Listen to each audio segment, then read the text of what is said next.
আসসালামু আলাইকুম প্রিয় ভাইয়েরা, এই ভিডিওটি মনোযোগ দিয়ে দেখুন। চায়নার একটি স্কুলে কিভাবে বাচ্চাদেরকে শুরু থেকেই কারিগরি শিক্ষায় শিক্ষিত করে তোলা যায় সেটাই দেখাচ্ছে এই ভিডিওটিতে। এখানে দেখবেন প্রত্যেকটি বাচ্চার হাতে সে কোনো না কোনো জিনিস বানাতেছে, যা প্রত্যেকটি মানুষের জীবনে দৈনন্দিন কাজে ব্যবহৃত হয়।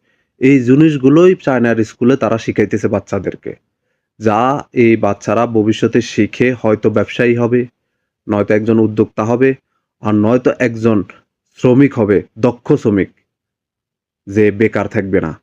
আমাদের দেশেও বাংলাদেশ সরকারকে এই উদ্যোগটা নিতে হবে।